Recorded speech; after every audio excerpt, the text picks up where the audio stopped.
नमो अरिहन्तारं नमो सेठाडं नमो आयर्याणं नमो वच्छायाणं नमो लोये सदसाहुनं निसंग है जो वायु संग निर्लेप है आकाश से निज आत्मे ही विहरते जीवन न परेगी आस से जिनके निकट सिंहादि पशु भी भूल जाते क्रूरता उन देव गुरुओं की अब कैसी अलौकिक शूरता उन देव गुरुओं की अब कैसी अलौकिक शूरता। हमारी चर्चा 64 रीतियों पर चल रही है, जिसमें अपन ने सबसे पहले बुद्धि रीति के 18 भेद देखे थे। एक बार अपन छंद में पढ़ते हैं, आपका रिवीजन हो जाएगा। नित्या प्रकंपा बुध के वेलोगा स्फुरन मना परयशुद्ध बोधा दिव्यावनिया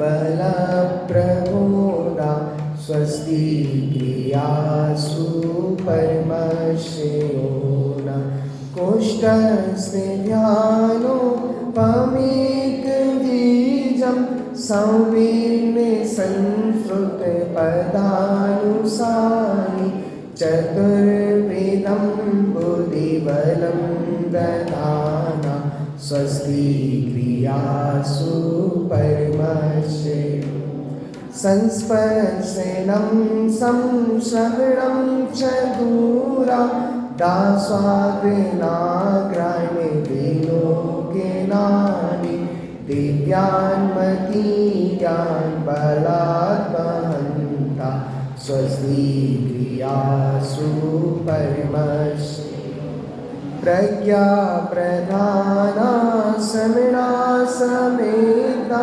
प्रत्येक बोधा सर्वपूर्व प्रवादिनोष्टानि नेत्रविज्ञा स्वस्ति क्रियासु परमश्योना जंगावली शैफलामुतन्तु प्रसूनि बीजाकुरचारिणावा नमो गणस्वरे विहारिणस्य स्वस्ति क्रियासु परमश्योना। इस तरह अपनी शुरू के 4 छंदों में तो बुद्धि रिद्धि के 18 भेद हो गए और 5वें छंद में क्रिया रिद्धि के 9 भेद हो गए। तो बुद्धि रिद्धि के 18 भेद कौन से थे? सबसे पहला था केवल ज्ञान, फिर मनाप्रय ज्ञान, फिर अब्धि ज्ञान। तो पहले छंद में 3, दूसरे छंद में 4 कोष्ठस्थ रिद्धि, बीज रिद्धि, संबिंब संस्तुति, पदानुसारी 4। फिर तीसरे छंद में जाओ 5 इंद्रिय संबंधी 5 दूर स्पर्शनम, दूर श्रवणम, दूरास्वादन, दूर घ्राणत्व और दूर दर्शन। विलोकना मतलब देखना। फिर आ जाओ आप चौथे छंद में प्रज्ञा समणत्व रिद्धि, फिर है प्रत्येक बुद्धत्व रिद्धि, फिर है 10 पूर्वित्व रिद्धि और सर्व पूर्वित मतलब 14 पूर्वित्व रिद्धि। फिर थी प्रवादिनो रिद्धि, मतलब वाद विवाद करने इंद्र भी आ जाए उसको भी हरा दें। अष्टांग निमित्त रिद्धि, ये बड़ी गजब की थी। स्वप्न शास्त्रों से देख लेना, किसी का हाथ बड़ा है, उंगली 6 है, तो बता देना भविष्य में इसके साथ क्या घटना घटने वाली है। स्वप्न देख के बता देना। कल मैंने आपको कथा नहीं सुनाई उनकी, भद्रभाऊ स्वामी के पास चंद्रगुप्त मौर्य आए। कौन आए? चंद्रगुप्त मौर्य ने कितने सपने देखे थे? कितने देखे? 16 सपने देखे थे। हमको तो बस यही पता है, तीर्थंकर की माता ने 16 सपने देखे थे, भरत चक्रवर्ती ने भी 16 सपने देखे थे और चंद्रगुप्त मौर्य ने भी 16 सपने देखे थे। उन 16 सपनों का फल भद्रभाऊ स्वामी से पूछा गया तो उन्होंने फल बताया, पंचम काल में क्या क्या घटना घटने वाली है, और उन सपनों का फल जान के वैराग क्या गया, दीक्षा ले ली। बताओ, तिल्लोय पंडिती में अंतिम जैन राजा के रूप में उल्लेख है चंद्रगुप्त मौर्य का। इसका उल्लेख है, चंद्रगुप्त मौर्य ने जैन धर्म के प्रचार प्रसार में बहुत योगदान दिया। फिर उनके जो पुत्र बिंदुसार, फिर अशोक के बारे में ये कहा जाता है कि पहले जैन थे, फिर बौद्ध धर्म का प्रभाव पड़ा तो बौद्ध हो गए, और अंतिम में उन्होंने जैन धर्म को स्वीकार भी कर लिया। जो अशोक स्तंभ बना है, अशोक स्तंभ जो हमारे भारत का ध्वज है, उसमें बीच में जो गोलाकार 24 तिल्लियाँ हैं, वो अशोक स्तंभ से ली गई है। अशोक स्तंभ में उन्होंने चारों तरफ शेर हैं, वो महावीर भगवान की निशानी, महावीर भगवान का चिन्ह था। पूरी स्टडी है उस पर। और वो 24 तिल्लियाँ हैं, वो 24 तीर्थंकरों की निशानी है, और वो सारनाथ में बना था। वो लोग कहते हैं कि हाँ, अभी भी सारनाथ में है। वो कहते हैं कि बौद्ध का प्रथम उपदेश सारनाथ में हुआ था, लेकिन ऐसा कोई ऐतिहासिक प्रमाण नहीं मिलता जिससे सिद्ध हो कि बुद्ध का पहला उपदेश सारनाथ में। प्रसिद्ध तो यही है, लेकिन वहाँ जो शिलालेख लिखा गया अशोक का, वहाँ से ये सिद्ध नहीं होता कि उपदेश दिया है, कोई नहीं ले। तो इसलिए जैन इतिहासकार ये सिद्ध करते हैं कि वो अशोक स्तंभ है, वो जैन धर्म की निशानी है, क्योंकि पारिवारिक धर्म अशोक का जैन धर्म ही था, क्योंकि दादाजी जैन, पिताजी जैन। हाँ, समकालीन रहे, मतलब वो पाशनाथ भगवान के समय से। ये वो आप पढ़ना, आत्मा परमात्मा पुस्तक है 20 सागर जी, उन्होंने सिद्ध किया है। पहले ये जैन साधु थे, उन्होंने एक उनका मध्यम निकाय ग्रंथ है। कौन सा निकाय? मध्यम निकाय। मध्यम निकाय मतलब मध्यम मार्ग को अपनाया था इनने। किसको अपनाया था? इनने कहा, पहले इन्होंने दिगंबर मुनिराज से दीक्षा ली थी, तो इन्होंने कहा ये बहुत कठिन तपस्या है, नग्न नहीं रहा जाता, दिन में एक बार आहार करके चलता नहीं, इसलिए हम मध्यम मार्ग को अपनाते हैं। किसको अपनाते हैं? मध्यम मार्ग को। तो खुद बुद्ध ने स्वीकार किया है मध्यम निकाय ग्रंथ में कि मैं पहले अचेलक था, मतलब अचेलक मतलब वस्त्र नहीं पहनता था, नग्न रहता था, एक टाइम आहार लेता था। पूरी जैनों की चर्या लिखी है, और फिर बाद में कहा कि मुझे मध्यम मार्ग अपनाना पड़ा। कौन सा अपनाना पड़ा? मध्यम मार्ग। तो पहले ये जैन साधु थे, फिर कन्वर्टेड होकर बुद्ध हो गए। अब बुद्ध धर्म वालों से पूछो, बुद्ध कहते हैं ये तो हमारे अंतिम बुद्ध थे, इसके पहले 23 और बुद्ध हो गए। 23, हर जगह 24 की फिलॉसफी है। आप चाहो मुस्लिम में जाओ 24 पैगंबर कहेंगे, आप हिंदू धर्म में जाओ 24 अवतार कहेंगे, जैनों के पास जाओ तो 24 तीर्थंकर कहेंगे, ऐसे आप बुद्धों के पास जाओगे 24 बुद्ध कहेंगे। 24 की फिलॉसफी खतरनाक है सबने अपनाई है। अब जिसने जिससे लिया, 24 बताओ, मुसलमान भी हाँ सब 24 बताते हैं। चलिए, तो अपनी क्या चर्चा, हाँ, अष्टांग महानिमित्त रिद्धि। चंद्रगुप्त मौर्य को 16 सपने आए थे, तो 16 सपनों का फल भद्रभाऊ स्वामी ने बताया था। और पंचम काल में विविध घटनाएं घटने वाली थी, उसमें एक स्वप्न, संभव ये आपके काम का स्वप्न है, उसमें क्या हुआ, एक स्वप्न ये था कि जो युवा बैल है वो रथ को खींच रहे हैं। कौन खींच रहे हैं? युवा बैल। तो फिर उन्होंने भद्रभाऊ स्वामी से पूछा, महाराज इस स्वप्न का क्या फल है, इस स्वप्न से क्या तात्पर्य है? उनने कहा, पंचम काल में युवा लोग ही जैन धर्म को आगे बढ़ाएंगे, बुढ़े ठुड्डे लोग थोड़ी ना बढ़ाएंगे, जिनसे कान से सुना नहीं जाता, आँख से देखा नहीं जाता, उनसे थोड़ी ना जैन धर्म चलेगा। आप लोग बड़ी आसानी से कह देते हैं धर्म तो बुढ़ापे में करने की चीज़ है। क्यों राहुल भैया, बुढ़ापे में करने की चीज़ है? बुढ़ापे में सुनाई नहीं दे, दिखाई नहीं दे, कुछ काम बने नहीं, तो कहाँ धर्म कर पाएंगे?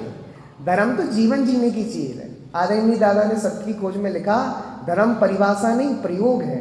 हम शब्दों की धर्म की परिभाषा पढ़ लेते हैं, उसका जीवन में प्रयोग करो, प्रैक्टिकल करो। अतः तो सचमुच तो ऐसे 16 स्वप्न देखे थे, और एक स्वप्न ये देखा था कि एक तालाब है, बीच में सूखा है, फिर कहीं पानी है, कहीं सूखा है, कहीं पानी है। फिर भद्रभाऊ स्वामी से पूछा इसका फल क्या होगा, तो भद्रभाऊ स्वामी ने कहा, आगामी काल में जैन धर्म में ही बहुत विभाजन हो जाएंगे, दिगंबर, श्वेतांबर, फिर 20पंथी, फिर 13पंथी।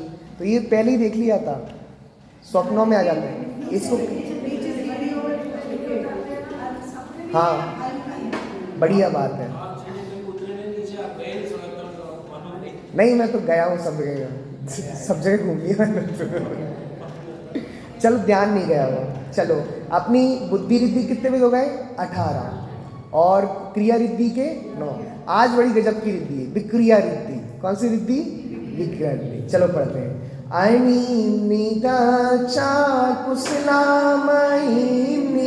लगीनी सत्ता कितनो गरीनी मनोवपूर्वा बलिनश्य नित्यम स्वस्ति क्रियासु पर। एक और छंद जिसमें विक्रिया रिद्धि। सकामे रूपित वसित मेषम प्रकाम मंत्री मताप्ति माता तथा प्रतिघात गुणा प्रधाना स्वस्ति क्रिया। तो अब हमें अपनी संस्कृति का ख्याल नहीं है, बताओ। हमारे देश का नाम भारत है, ये भरत चक्रवर्ती के नाम पे रखा है। हमारे शास्त्र नहीं कह रहे, उनके कहते हैं विष्णु पुराण, मतलब 20-30 पुराण है जिनका प्रमाण है कि भरत चक्रवर्ती के नाम पे भारत नाम रखा। एक बार केवीसी में प्रश्न पूछा गया कि भारत का नाम, भारत कौन से भरत के नाम पे रखा गया, तो वहाँ पे ऑप्शन में ही भरत चक्रवर्ती नहीं था।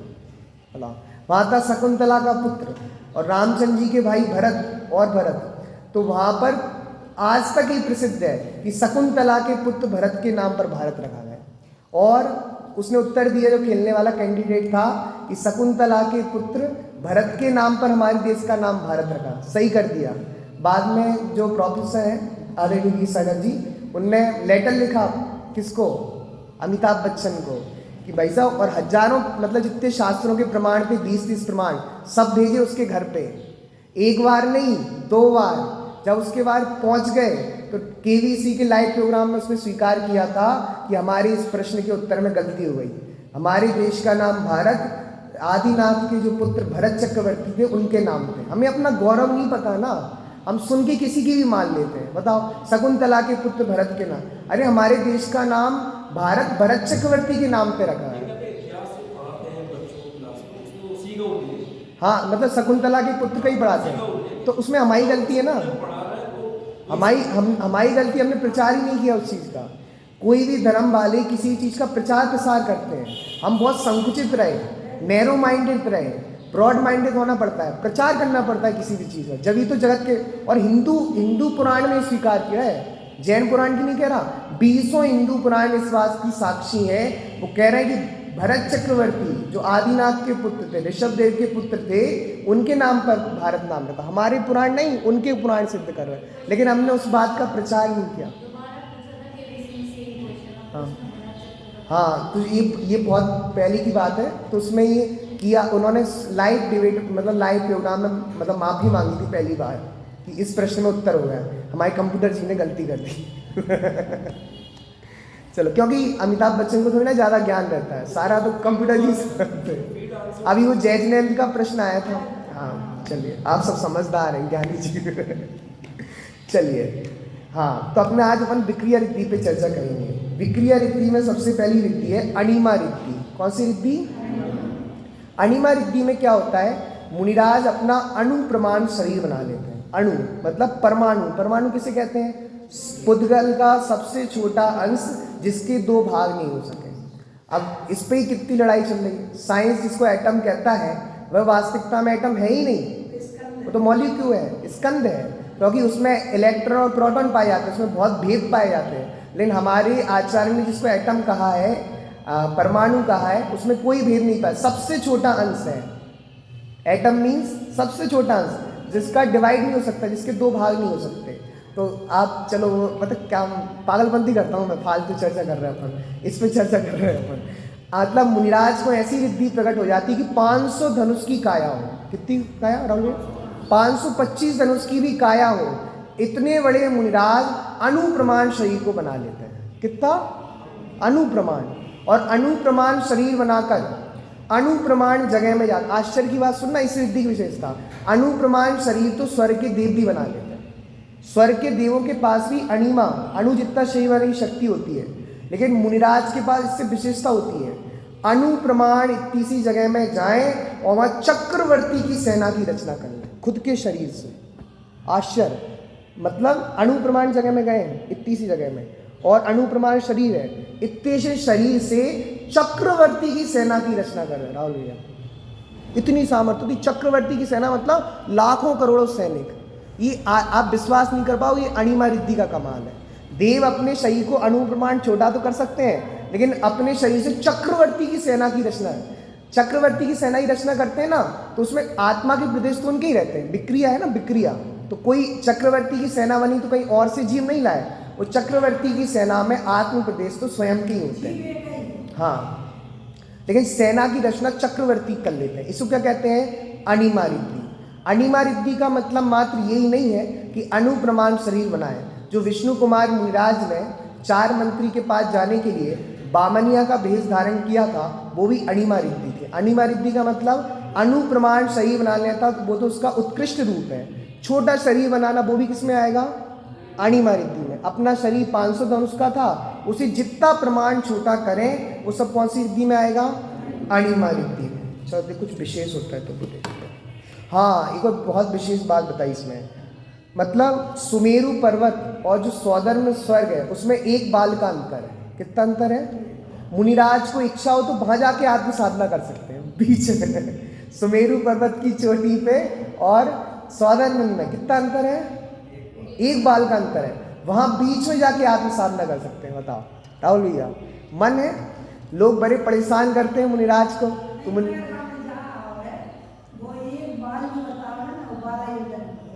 नहीं 12 योजन का नहीं है। अरे आप सुनो तो सही, हम बता देंगे आपको। 12 योजन का नहीं है। 12 योजन तो वो है सर्वार्थ सिद्धि से मोक्ष सिद्ध शिला की जो दो है ना, वो है 12 योजन। बाल 12 योजन का नहीं होता, बाल 12 योजन का नहीं है। आप बताना। 12 योजन नहीं बता, बाल 12 योजन का नहीं है। आपने गलत सुन लिया। आपने सुना होगा कि सर्वार्थ सिद्धि से मोक्ष की दूरी 12 सिद्ध शिला की 12 योजन है, तो बाल प्रमाण नहीं है, वो 12 योजन है। बाल तो छोटा ही है। मैं आपको बाल का प्रमाण ही बता दूंगा कल। चलिए, तो अपनी कौन सी रिद्धि हो गई? पर ये भ्रम निकाल लेना, 12 योजन का कोई बाल नहीं होता, है ना। हाँ, आप बता देना आपने कहाँ पढ़ा था, लेकिन 12 योजन का कोई बाल नहीं होता। अब पहली रिद्धि कौन सी हो गई? अणिमा रिद्धि। दूसरी है महिमा रिद्धि। कौन सी रिद्धि? महिमा ऐसी नहीं कि आपकी बहुत महिमा आ रही है। महिमा रिद्धि का मतलब शरीर को मेरु प्रमाण बना सकने की सामर्थ्य। किसके समान बना लेते हैं? मेरु जितना बड़ा बना लेते हैं। उससे आगे क्यों नहीं बढ़ा पाते? क्योंकि मनुष्य लोक के बाहर चला जाए। समझ में आया राहुल भैया? जो मनुष्य हैं वो 2.5 दीप के बाहर नहीं जाते। तो 2.5 दीप की जो तिर्यक में देखा जाए तो कितना है? वो मानुष्योत्तर पर्वत तक है 2.5 दीप, और ऊपर देखा जाए जो अपना 2.5 दीप है सुमेरु पर्वत तक है। मुनिराज में सामर्थ्य तो इतनी है कि सुमेरु पर्वत से भी ऊपर शरीर को बना लें, पर बना नहीं सकते। क्यों? मनुष्य लोक से बाहर चला जाएगा। और नियम है, मनुष्य 2.5 दीप के बाहर।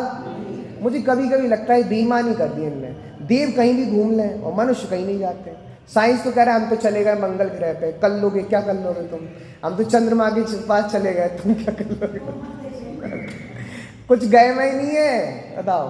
उनके ही साइंटिस्ट उस थ्योरी का खंडन करते हैं कि चंद्रमा पे कोई गया था, नील आर्मस्ट्रांग गया था कि गया था? क्या?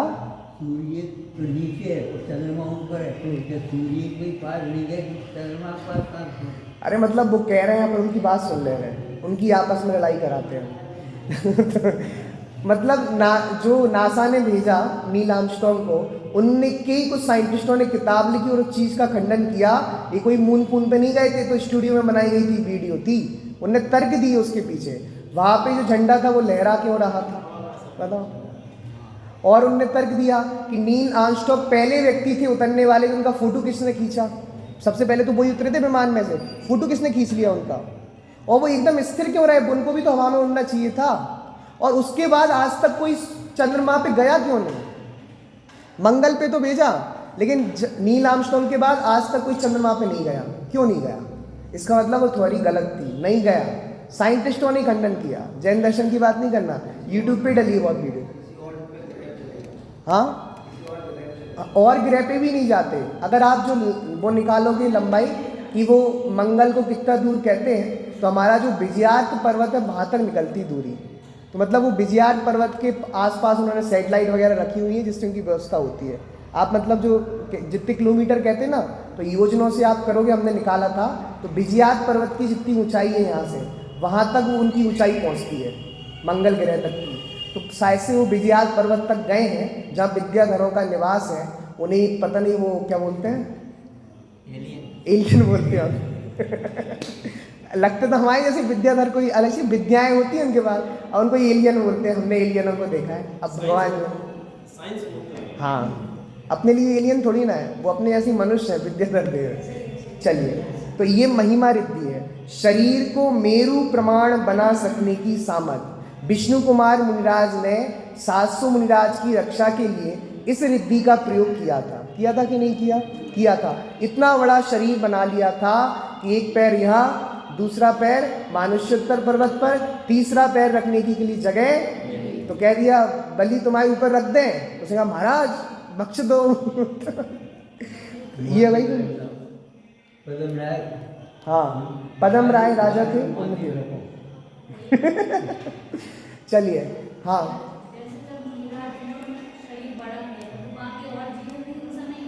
नहीं, इनकी रिद्धिधारी मुनिराज से ऐसा नहीं होते।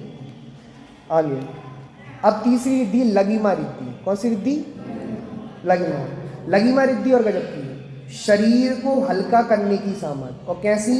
वायु से भी हल्का कर लेते हैं, हवा से भी हल्का शरीर कर लेते हैं। चेतन भैया, हवा से भी हल्का शरीर। और सुनना, हवा से भी हल्का शरीर कर लेंगे तो उड़ नहीं जाएंगे गुब्बारे ऐसे। गुब्बारे को छोड़ दो आप, क्यों उड़ जाते हो? नहीं, उड़ते नहीं हैं, उनकी मर्जी पे डिपेंड है। उन्हें जहाँ तक जाना है वहाँ तक जाएंगे। अब ग्रस्त लोग बड़े परेशान करते हैं, कहीं भी आ जाते हैं परेशान करने, उड़ जाओ, आकाश में जाके आत्म साधना करो, कोई मिलने ही नहीं आएगा। बोलो, कोई अपॉइंटमेंट लेने नहीं आएगा कि महाराज श्री आपकी सामायिक कब खत्म हो रही है, हम मिलने आ रहे हैं। हम तो मिल ही नहीं रहे, हम तो कहाँ जा रहे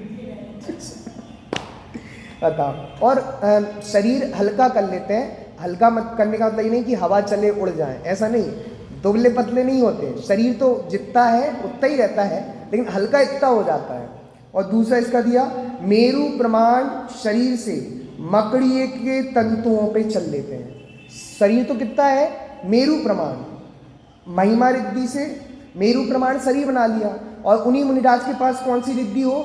लघिमा रिद्धि हो। तो मेरु प्रमाण इतना बड़ा शरीर, और किस पे चल सकते हैं? मकड़ी के जालों पे। क्यों? हल्का कर लिया। शरीर भले इतना बड़ा है, मेरु जितना बड़ा, 1,40,000 योजन का मेरु पर्वत है, इतना बड़ा उन्होंने शरीर कर लिया। और तो भी किस पे चल सकते हैं राहुल भैया? तो भी मकड़ी के जाले नहीं टूटते। क्यों? लघिमा रिद्धि, हवा से भी ज़्यादा हल्का शरीर है। बोलो गजब का आश्चर्य है। ऐसी बातें दुनिया को सुनने कहाँ मिले बताओ। लोगों ने शक्तिमान तो बना लिया, क्रिस तो बना लिया, अब मुझे लगता है यही पढ़ के बना है और क्या। चलिए, किसी ने पढ़ी होंगी रिद्धियाँ, तो उन्होंने कहा चलो अब शक्तिमान बनाते हैं। शक्तिमान बड़ा हो जाता है, हवा में उड़ने लगता है चलिए, अब ये अपनी कितनी रिद्धि हो गई? 3, अणिमा, महिमा, लघिमा। किताब में सुंदर चीज़ दी। लघिमा हल्का होता है, जैसे कम सामान हो तो सफ़र आसान होता है, ऐसे शरीर हल्का हो जाए तो बड़ी आनंद रहता है। आगे गरिमा रिद्धि। गरिमा रिद्धि होती है, देखो, अणिम्नि दक्षा, कुशला महीमनी, महीमना रिद्धि। तीसरी थी लघिम्नि शक्ता, लघिमा रिद्धि। और चौथी कौन सी? गरीमनी, मतलब गरिमा रिद्धि। आगे शरीर को वज्र से भी भारी करने की शक्ति। वज्र से भी भारी कर लें शरीर को। किससे? वज्र से भी भारी कर लें। कोई मुनिराज को उपसर्ग करने आया, बताओ, मुनिराज ने वज्र सा भारी शरीर कर लिया, करते नहीं है तो उसको फेंक ही नहीं पाएंगे, बताओ। बहुत सारे ऐसे देव हैं जो पूर्व भाव के बैरी होते हैं। कोई विदेश क्षेत्र में स्थित मुनिराज हैं, उनको उठाकर यहाँ भरत क्षेत्र में पटक देते हैं, और यहाँ से वो केवल ज्ञान लेके मोक्ष जाते हैं पंचम काल में। अभी चेतन भैया, अभी किसी मुनिराज को विदेश क्षेत्र में आत्म साधना कर रहे हैं, पूर्व का बैरी कोई लाकर यहाँ पटक दे, कहाँ? भरत क्षेत्र में, पंचम काल में, अभी एट अ टाइम मोक्ष निर्वाण लेके केवल ज्ञान की प्राप्ति कर सकते हैं। कौन कहता है पंचम काल में मोक्ष नहीं होता? जिनवाणी कहती होता है, बस तुम्हारे पुरुषार्थ में कमी है। तुम मन से लगे रहते हुंडा अवसर्पणी काल है, हुंडा अवसर्पणी काल है, कुछ नहीं काल माल, हमारा पुरुषार्थ नहीं है, कमी पुरुषार्थ की है, तो आरोप काल पे आता है। समझ में आया? चलिए, तो ये, और इस रिद्धि का उदाहरण मिलता है बलि मुनिराज का। बोलो, तो बलि मुनिराज थे ना, जिन्होंने दीक्षा ले ली थी। रावण को उनकी बहन से शादी करनी थी और उनका नियम था कि मैं जिनेंद्र भगवान के सामने ही झुकूंगा और किसी के सामने। ऐसे नियम लेने से पहले सोचना चाहिए थोड़ा क्योंकि लौकिक चीज़ अलग होती है, धार्मिक चीज़ अलग होती है। एक और प्रतिमानी में ऐसी कथा है कि नियम ले लिया था किसी ने कि मैं भगवान के सामने ही झुकूंगा और किसी के सामने नहीं झुकूंगा। अब उन्हें राजा के सामने झुकना पड़ता था, तो उन्हें अंगूठी में भगवान की प्रतिमा, हाँ वज्रीकरण कोई होगा, मैं नाम ज़्यादा याद नहीं रहते, तो अंगूठी में भगवान रख ली। जब वो राजा के सामने झुकते थे तो राजा को लगता था मेरे सामने झुकना है, लेकिन वो किसको नमस्कार करते थे? अंगूठी में भगवान। तो फिर पंडित टोडामल जी ने इस बात का निषेध किया कि आप अंगूठी में भगवान की प्रतिमा रखोगे, उसमें अभिनय आदि होने की संभावना है। लौकिक व्यवहार अलग चीज़ होती है और पारलौकिक चीज़ अलग होती है। लोक में राजा के सामने झुकना पड़े उससे मिथ्यात्व नहीं होता, लोक में माता पिता के सामने झुकने पड़े उससे मिथ्यात्व नहीं होता, लोक में टीचर की विनय करना पड़े उससे मिथ्यात्व नहीं होता। यदि धर्म बुद्धि से करते हो तो मिथ्यात्व है, उन्हें धर्मात्मा मान के नमस्कार करते हो तो मिथ्यात्व है। टीचर इत्यादि को, माता पिता को नमस्कार करो, हाँ हाँ मतलब हाँ बड़े हैं इसलिए हम नमस्कार। चलिए, तो ये कौन सी रिद्धि हुई? अपनी गरिमा रिद्धि। तो बलि मुनिराज आत्म साधना कर रहे थे, तो रावण का विमान वहाँ से जा रहा था। जब भी कोई मुनिराज स्थित होते हैं, कोई अकृत्रिम चैत्यालय और कृत्रिम चैत्यालय भी हों, यहाँ से कोई देव का विमान गुजरेगा तो पहले दर्शन करके जाना पड़ेगा भाई साहब। तो देव का विमान रुक जाता है, तो बलि मुनिराज साधना कर रहे, देव का विमान रुक गया। फिर रावण को गुस्सा आ गई, ये वही बलि हैं जिन्होंने बहन से शादी नहीं करी। उसने कर तो ली थी लेकिन इनने आज्ञा नहीं दी। बहुत गुस्सा था, नीचे उतर के आया और वो कैलाश पर्वत को उठा लिया। बताओ, तो कैलाश पर्वत को उठा के फेंक ही रहा था, तो बलि मुनिराज का ध्यान भंग हुआ। उन्हें विकल्प आया, अरे यहाँ तो और सारे चैत्यालय हैं और जीव जंतु हैं, उनकी रक्षा होना अत्यंत आवश्यक है। तो उन्होंने इस रिद्धि का प्रयोग किया था, गरिमा रिद्धि का, जिससे शरीर वज्र के समान भारी हो। उन्होंने अंगूठे मात्र से दबाया तो रावण दब गया, रोने लगा, तो उसका नाम क्या हो गया? रावण। रोने से नाम क्या हो गया?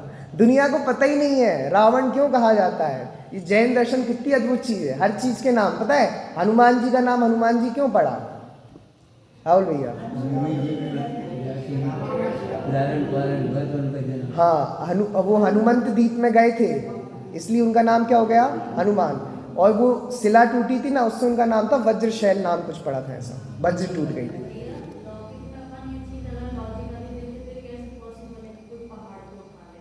नहीं, तो ये घटना चौथे काल की है, मतलब रिद्धि ये नहीं, तो इसलिए तो पहले दिन बोला था मैंने, ये चमत्कार है। मतलब जिसकी हम कल्पना नहीं कर सकते उसका नाम रिद्धि है। मतलब आप जिसकी कल्पना नहीं कर सकते।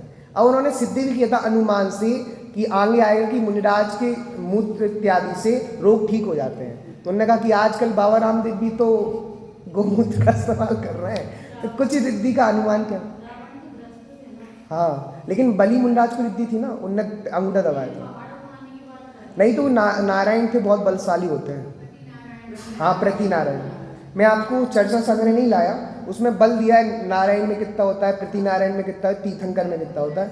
कल मैं आपको बता दूंगा। उनमें बहुत सारा बल था इसलिए उन्हें कैलाश पर्वत होता है। रानी मंदोदरी रोने लगी, भैया बख्श दो हमारे पतिदेव को पतिदेव तो हमारे एक ही है तो फिर उनकी प्रार्थना सुनकर बलि मुनिराज ने वो अंगूठा हटा लिया था और वो बच गए थे। और सुनो, इतना भक्ति में प्रसिद्ध हुए। आपको पता है भक्ति में कौन प्रसिद्ध हुआ? रावण भी भक्ति में प्रसिद्ध हुए। क्यों? और वो बीणा बजा रहे थे, बीणा बजाते बजाते वो तार टूट गया, तो उन्होंने अपनी नस रहती नस को निकाल लिया और बीणा में लगा दिया। बोलो, भक्ति में रावण ही प्रसिद्ध हुए। मतलब दुनिया को रावण की बुराई तो दिखती है पर रावण में अच्छाई भी है। तो जैन तो था ही चलो, सब जैन ही थे पहले। चलो आगे, तो रावण में बुराइयाँ तो थी पर अच्छाइयाँ भी थी। आप पद्म पुराण में खोलें, एक प्रसंग ऐसा आता है कि वो दिग्विजय की यात्रा करने गए। तो दिग्विजय की यात्रा करने पहुंचे, एक महल था, वो मायावी था, मायावी कोट था, उसको कोई भेद नहीं सकता था। अब उन्हें राजा को जीतना था तो मायावी कोट में प्रवेश करना था। तो जब उस राजा की रानी को पता चला कि जिससे मैं शादी करना चाहती थी वो रावण आ गया, उस राजा की रानी जो महल के अंदर रहते थे, तो रानी को प्रेम भाव आया। तो रानी ने दासी को भिजवाया कि रावण से कहा कि मैं आपसे प्रेम करती हूँ, आप मुझसे यदि शादी कर लें तो मैं आपको इस कोट को भेद करने का उपाय बता दूंगी। तो राजनीति में मायाचारी तो होती है, तो रावण ने पहले तो बोल दिया हाँ हाँ आपसे शादी कर लेंगे, आप तो ये बता दो इस किले को भेदें कैसे। तो किले को भेदने का उपाय बता दिया और रावण ने उस राजा को जीत लिया। अब वह रानी आई, आपने तो वादा किया था शादी करने का कि जब मैं आपको किले के भेदने का उपाय बता दूंगी तो शादी कर लें। रावण ने कहा कि मैं परिस्थिति के साथ शादी नहीं करता। बताओ, सीता जी को भी उनने हाथ नहीं लगाया। आदरणीय दादा कहते हैं आज हमें राम का घर नहीं देखना, आज हमें रावण के घर भी नहीं दिखाई देते, जहाँ कोई स्त्री 6 महीने तक रह के आई तो भी सील का भंग नहीं हुआ। राम राज्य की हम बात तो करते हैं, पर एक रावण का घर दिखा दो आज हमें, आज की परिस्थिति में राम का घर नहीं देखना हमें, रावण का घर दिखा दो जहाँ कोई स्त्री 6 महीने रह के आई तो भी सील से पवित्र रह के आई, किसी और राजा ने हाथ तक नहीं लगाया। बताओ, तो दादा कहते हैं बताओ आज खोजो पूरे भारत में रावण का घर भी कोई एक है क्या? राम राज्य की कल्पना तो करते हैं, नारे तो देते हैं राम राज्य लाएंगे, कुछ राम राज्य नहीं वाला, पहले रावण की नीति भी ले आओ। रावण लाख बुरा हो, नरक गया हो, लेकिन कोई व्यक्ति पूरा बुरा नहीं होता।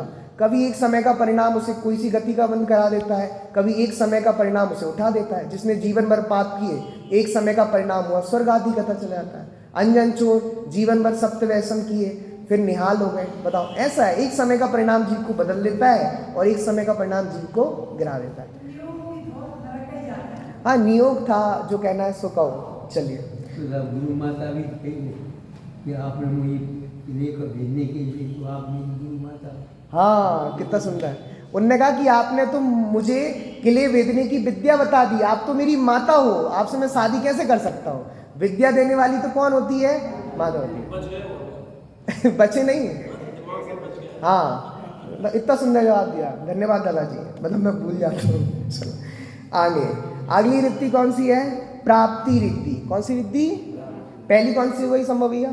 अणिमा, दूसरी महिमा, तीसरी, चौथी, पांचवी प्राप्ति। इसका कहीं नाम आपती भी मिलता है। धरती पर बैठे बैठे उंगली आदि से सूर्य चंद्रमा को छूने। यहाँ बैठे हैं बढ़िया, हाथ इतना लंबा होगा कि किसको छू किया जाए? सूर्य चंद्रमा को भी छू किया जाए। गजब की बात। अब आप सोचोगे हमें विश्वास ही नहीं होता, हम कैसे विश्वास करेंगे सूर्य चंद्रमा को छू लेंगे? भले ही इम्पॉसिबल हो, रिद्धि कहती है उसे जिसकी आप कल्पना है। आप जिसकी कल्पना कर लो हम उसे रिद्धि नाम ही नहीं देंगे। आप जिसकी कल्पना नहीं कर सकते। तो कितने आश्चर्य की बात है कि चौथे काल में ऐसे कितने मुनिराज थे जिनको ऐसी ऐसी रिद्धि प्रकट हो गई थी कि हाथ ऊपर करें तो किसको छू किया जाए? सूर्य चंद्रमा को। वो कथा पिछले थे ना, एक बार हनुमान जी को परिणाम आया हम सूर्य को खा के आते हैं। तो कह रहे हैं मतलब पॉसिबल हो सकता है कि कोई मुनिराज है जिनको ऐसी रिद्धि प्रकट हो गई है जो हाथ से सूर्य चंद्रमा को स्पर्श कर सकते हैं। गजब। बताओ, आप विश्वास नहीं करोगे। साइंस कहेगा सूर्य के पास कोई जा नहीं सकता, सूर्य जला देगा। ऐसा नहीं है। मूल में जो जीव है उसकी प्रवाह तो गर्म है, लेकिन वो जीव ठंडा है। जो पृथ्वी का एक जीव है, सूर्य में से की जीव आती है, जो प्रवाह आती है, वो मूल में तो कैसे जीव ठंडे हैं, उसकी प्रवाह गर्म है। ऐसा नहीं कि सूर्य पे कोई जा नहीं सकता। फिर लोगों को शंका होती है सूर्य पे कोई जा नहीं सकता तो सूर्य पे इतने देव भी तो रह रहे हैं, कैसे रह रहे हैं? तो जो मूल में सूर्य की प्रवाह होती है वो मूल में तो ठंडी होती है। जो पृथ्वी का एक जीव है जो प्रकाश हमें दिखता है, और जो वहाँ विमान में है पृथ्वी का एक जीव, वो मूल में तो ठंडे हैं और उनकी प्रवाह कैसी है? गर्म है। उसे आतप नाम की जीव कहते हैं। आतप नाम का। चलिए, कितनी रिद्धि हो गई? 5। छठी प्राकाम में रिद्धि। कौन सी रिद्धि? पृथ्वी पर जल और जल पर पृथ्वी की तरह चले। इसका पहला विवरण एक ग्रंथ में ऐसा मिलता है कि जल पर चलेंगे तो कैसे चलेंगे? पृथ्वी की तरह, और पृथ्वी पे चलेंगे तो बताओ। अब आपका विश्वास ही नहीं होता इस पर, मत करो विश्वास, अविश्वसनीय चीज है, इसका नाम रिद्धि है। चलो आगे, प्रकाम रिद्धि का दूसरा वर्णन ऐसा होता है, कुलाचल आदि पर्वत के अंदर से गमन करें। पर्वत के अंदर से चले जाए तो भी पर्वत की बाधा नहीं आए, तो भी पृथ्वी का जीवों को नुकसान नहीं होता। सुमेरु पर्वत के अंदर से चले जाए। चिंता भैया, सुमेरु पर्वत के बताओ। और बताओ कितनी गजब गजब की रिद्धियां हैं। जैसे मान लो किसी के पास अणिमा रिद्धि है तो इतना छोटा शरीर कर लिया, और प्रकाम रिद्धि भी सुमेरु पर्वत के अंदर घुस गए। अब सुमेरु पर्वत के अंदर घुस के आत्म साधना कर रहे हैं और वहीं से मोक्ष चलेगा, क्योंकि 2.5 दीप से मोक्ष गए पूरे। अब सुमेरु पर्वत के अंदर जाके साधना कौन करेगा? ये रिद्धिधारी मुंडराज ही करेंगे। कोई तो गए मोक्ष, तो यही गए। अणिमा रिद्धि से छोटा शरीर बनाया और ये प्रकाम रिद्धि से कहीं भी जा सकते हैं, तो सुमेरु पर्वत के अंदर जाके बैठ गए, आत्म साधना कर ली और मोक्ष की प्राप्ति। बोलो प्रकाम रिद्धिधारी महामुनिराजों की जय हो। आगे फिर है काम रूपित्व रिद्धि। कौन सी रिद्धि? काम मतलब इच्छा, इच्छा के अनुसार रूप बना लेते हैं, जैसा रूप बनाना हो वैसा। शास्त्रों में लिखा है मूर्त रूप भी बना सकते हैं और अमूर्त रूप भी बना सकते हैं। मूर्त रूप मतलब राहुल भैया, मतलब जो हमारे परिचित में है, और अमूर्त रूप जिसकी हम कल्पना नहीं कर सकते, ऐसे रूप भी बना सकते हैं मुनिराज। पर बनाते होंगे कि नहीं बनाते होंगे मालूम भैया? और अपन को मिल जाए तो हम तो वैसे ही बना लेते हैं डराने के लिए, वो मास्क पहन लिया, ऐसा पहन लिया, वैसा पहन लिया। हमको इच्छा है रूप बदलने की। किसको बदलने की? रूप बदलने की। पर हमें रिद्धि प्रकट नहीं होगी। जो धन्य है दिगंबर मुनिराज, जिन्हें रिद्धियों की इच्छा नहीं है, रिद्धियों की वांछा नहीं है, निर्वांछक रूप से आत्म साधना करते हैं, उन्हें ऐसी गजब गजब की रिद्धियाँ प्रकट होती हैं। और दुनिया जिसको आश्चर्य माने वो उसे कहते हैं ये सब पुद्गल का खेल, इनते नाई हमारों में। इनसे हमारी महिमा थोड़ी ना है। कोई रिद्धिधारी मुनिराज हो तो आपको विशेष महिमा आएगी, होता है कि नहीं होता? मतलब ऐसा है नॉर्मली। ये सामान्य मनुष्य की प्रकृति है। जैसे मान लो बहुत बड़ा मुनि संघ हो तो लोग सबसे पहले आचार्य श्री के पास दौड़ेंगे, सामान्य मुनिराज को कोई नहीं पूछता। क्यों? ये मनुष्य की प्रकृति है, सबसे बड़े को पूछेंगे। ऐसी कोई रिद्धिधारी मुनिराज आ जाए, सब मुनिराज बैठे, उनको कोई नहीं पूछेगा। रिद्धिधारी मुनिराज को पूछे। हमें रिद्धि की महिमा है ना। पता है आज तक हम यही बोलते हैं भरत चक्रवर्ती मोक्ष गए। कौन मोक्ष गए? अब बोलो चक्रवर्ती मोक्ष जा सकते हैं, लेकिन हमें किसकी महिमा है? वैसे चक्रवर्ती 6 खंड, तो वो मन का लोभ जाता नहीं है, बोलने में यही आता है भरत चक्रवर्ती मोक्ष गए। अरे चक्रवर्ती चक्रवर्तित्व मरे तो नरक जाता है, मोक्ष नहीं जाता। लेकिन बोलते हम क्या है? चक्रवर्ती। किसकी महिमा है? चक्रवर्तित्व की। पैसे का लोभ है, ऐसी रिद्धियों का लोभ है। चलिए, तो अभी जय लगाने में बड़ा आनंद आया, रिद्धिधारी मुनिराज की जय, और सामान्य मुनिराज की जय लगाते रहो, हमें क्या है। चलो, काम रूपित रिद्धि का मतलब समझना है कि इच्छा अनुसार रूप बनाते हैं। फिर है ईसत्व रिद्धि। कौन सी रिद्धि? ईसत्व रिद्धि का मतलब होता है 3 लोक की प्रभुता, जिनका 3 लोक में प्रभुत्व हो, सभी मनुष्यों पर प्रभुत्व हो। और जो मैंने उदाहरण दिया था कल कि राजा सैनिक ने 500 शिकारी कुत्ते छोड़े। कितने 500 शिकारी कुत्ते छोड़े जो बहुत डेंजर थे, लेकिन मुनिराज का रूप देखकर वो शांत हो गए। तो मुनिराज के पास कौन सी रिद्धि थी? यशोधर मुनिराज का ईसत्व रिद्धि। उनकी इतनी प्रभुता थी, इतनी चेहरे पे चमक थी, इतना प्रभुत्व था, उसे देखकर 500 शिकारी कुत्ते। लेकिन मैं कहता हूँ एक त्रियंश तो शांत हो गया, पर एक मनुष्य शांत नहीं है। अब बताओ त्रियंश बड़ा है कि मनुष्य? अकल बड़ी की भैंस? बताओ ना, बताओ। भैंस बड़ी है त्रियंश गति का। चलो, तो क्या कह रहे हैं हम? क्या कह रहे थे? 500 शिकारी कुत्ते शांत हो गए, लेकिन वो राजा सैनिक जो मनुष्य था, विवेकी था, वो शांत नहीं हुआ। मतलब जो मुनिराज समता की मूरत है, जिनसे समता टपकती है, वही मुनिराज किसी को राग देश के निमित्त बन सकते हैं। इससे पता चलता है अरे निमित्त अकिंचित कर है, ज्ञाता हो ज्ञाता ही रहो। निमित्त कुछ करने वाले जीव के परिणाम पे निमित्त है। उदाहरण दिया ना, वेश्या डली है सड़क पे, एक कामी पुरुष दिखता है, कहता है जिंदा होती तो मैं भोग सेवन करता। एक साधु महात्मा निकलता है, वो कहता है कि देखो कैसे इसने अपना जीवन व्यर्थ बहा दिया। एक कुत्ता निकलता है तो चारों तरफ देखता है कि मैं इसको खा लेता।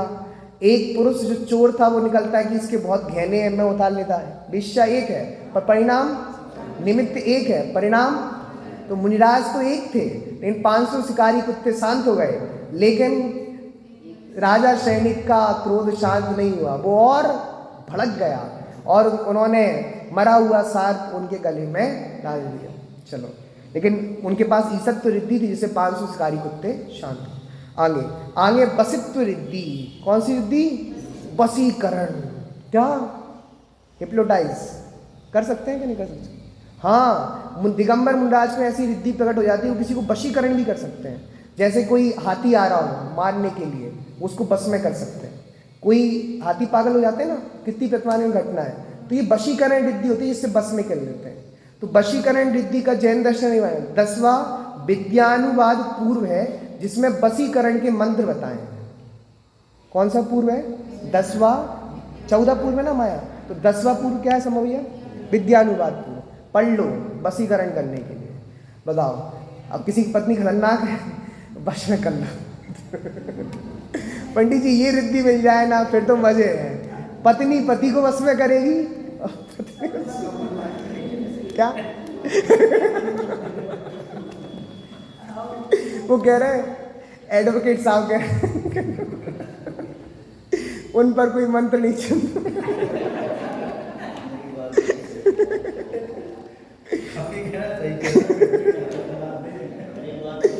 लेकिन भैया ये रिद्धि है, ये तो चलेगा, आपका वाली नहीं चलेगा। मतलब दुनिया में जो विद्या आई ना, वो एक्चुअल में उसका फैक्ट है। जो आज जो साइकोलॉजी पढ़ाई जाती है, जो बस करने की विद्या पढ़ाई जाती है कि इसको देखते रहो, आपको नींद आ रही है, आप सो रहे हो तो आपको अपने वो है, तो एक्चुअल में है हिप्नोटाइज करना है।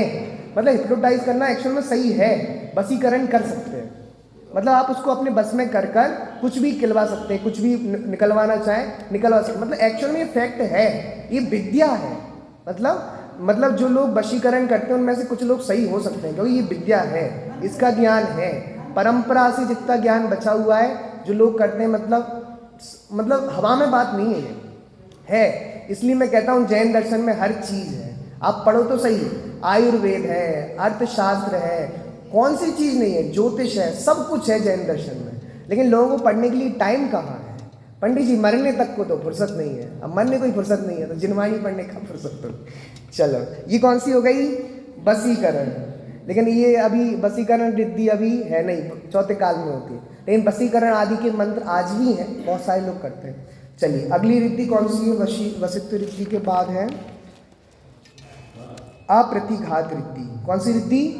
अप्रतिघात किसे कहते हैं? प्रतिघात नहीं होता, वही वाली बात कि पर्वत से निकल जाए, कोई चील आ जाए, कोई कौआ आ जाए, तो भी मुंडराज के शरीर को कुछ नहीं कर पाएगा, उनके शरीर में से निकल जाएगा। हमने देखा है ना ऐसे टीवी में बहुत सीरियल देखे हैं ना, जैसे वो भूत वाले सीरियल, तो एक भूत खड़ा हुआ है और उसमें से हम निकल जाते हैं, कुछ होता ही नहीं है।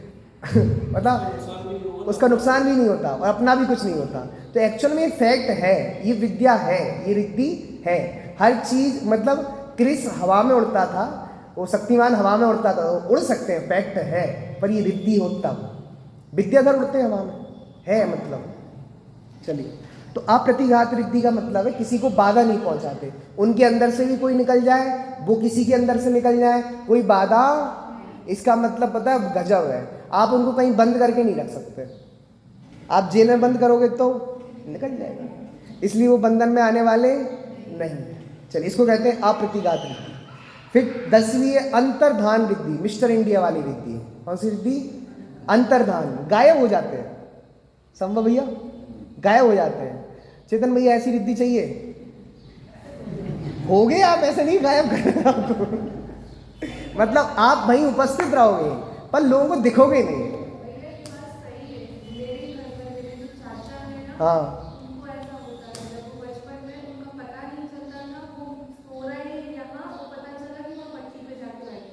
अच्छा, पर ये अंतर्धान रिद्धि नहीं, अंतर्धान तो वहीं पे सोते हुए दिखेंगे नहीं। हाँ ऐसा हो सकता है कि अगर कोई देव इत्यादि हो तो वो उनको डालेंगे। हाँ हाँ, हमारे मामा के साथ हुआ था, वो सो रहे थे छत पे, तो पास में मतलब वो रहता ना खड़ंजा टाइप का, वहाँ गिर गए। वो देव आए, उनका पूर्व का मित्र था जो प्रेम था उसको, तो उसके साथ खेत जाते थे वो खेत, तो कहा चलो अब खेत चलते हैं, तो उनको उठा लिया और वो जा रहे मतलब छत पे से ले जाने लगा। अब वो देव तो चला गया और वो नीचे गिर गए, लग गई उनको, छोटी सी उम्र थी। हाँ, तो देव ऐसा कर सकते हैं, कोई दिक्कत नहीं। तो मित्र भी दुश्मन टाइप का हो गया, बताओ। मित्र ने कहा चलो खेत पे चलते हैं, अब अपन आकाश में थोड़ी ना उड़ेंगे।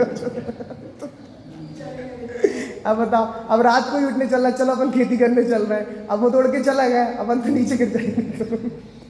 चलो अब ये अंतर्धान रिद्धि है। अंतर्धान मतलब मिस्टर इंडिया वाली रिद्धि। जैसे मिस्टर इंडिया वो कुछ पहन लेता था ना, वो दिखता नहीं था, ऐसी मुनिराज के पास अंतर्धान रिद्धि होती है, जिसके यहाँ वो उपस्थित तो रहते हैं पर दिखते नहीं है। सामान्य मति शुद्ध ज्ञान के विषय नहीं बनते। किसके नहीं बनते? जैसे परमाणु है, परमाणु हमारे ज्ञान का विषय है कि नहीं है? नहीं है। परमाणु है तो सही, लेकिन हमें दिखेगा नहीं। ऐसे ये मुनिराज वहीं बैठे रहेंगे, लेकिन हमारे ज्ञान के विषय नहीं बनेंगे।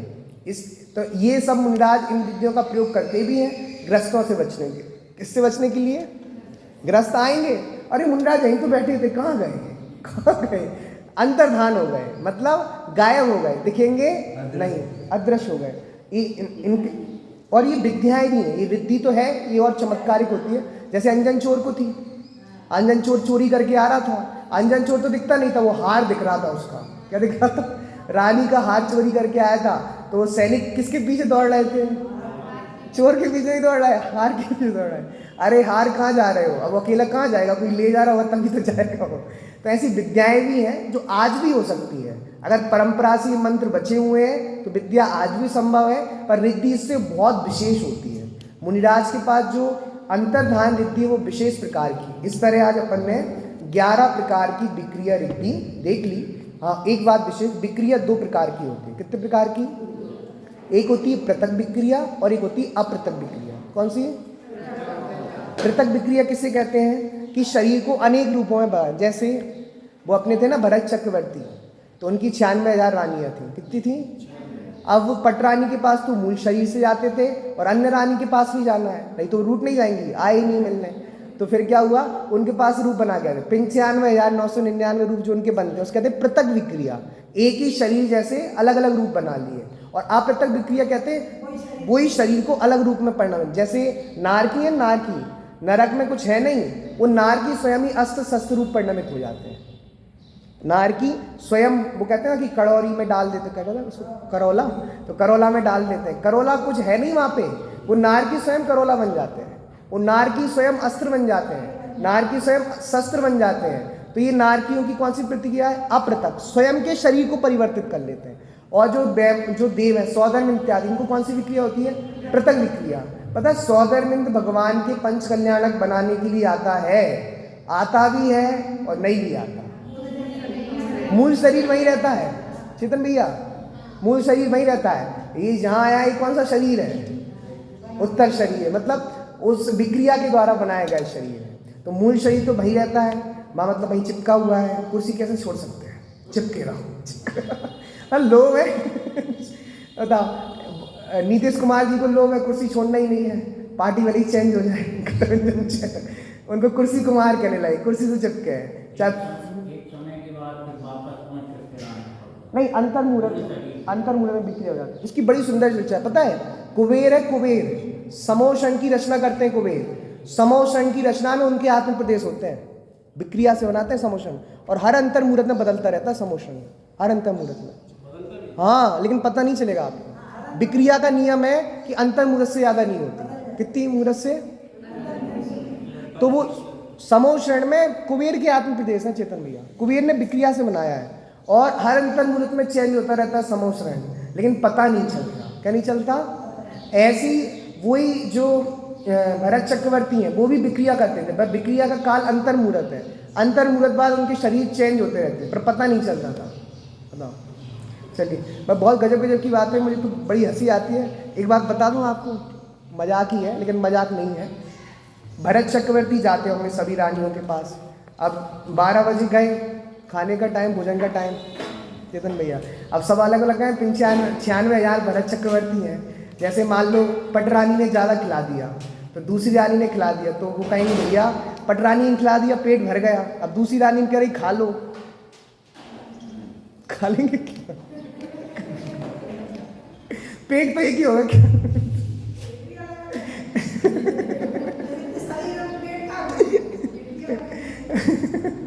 अब कह रहा है कि मैंने तो खा लिया। तुम यहीं तो बैठे, तुमने कहाँ खा लिया? आप हमारे सामने बैठे, आपने खा कैसे लिया? नहीं, मेरा पेट भर गया। कैसे भर गया? तो भरता भी होगा, अलग अलग भी होता है, पर आप विचार करना। लेकिन ज्ञान एक ही रहता है, ज्ञान से जान रहे हैं कि यहाँ मैंने इतना खा लिया। तो ज्ञान का देखो चमत्कार, इसको कहते हैं अवग्रह। वो अवग्रह के भेद है ना, 12 प्रकार के पदार्थ को जानता है, बहुविध। तो बहुपदार्थ को जानना है कि हम पटरानी के पास गए, वहाँ रसगुल्ला मिला है, और दूसरी रानी के पास गए, वहाँ चमचम मिली है, तीसरे के पास गए, वहाँ इडली मिली है, चौथी के पास डोसा मिला। ज्ञान तो एक ही है ना, व्यक्ति वाले ही है। अब कह रहे किसको खाए, इतने सारे छप्पर, अब उनके पास चांस है। तो बुद्धि तो ज्ञान तो कनेक्टेड है। तो ऐसी बहुत गजब की बात है, आप सोचो तो बड़ा आनंद आता है। तो सोचना, विचारना। चलिए।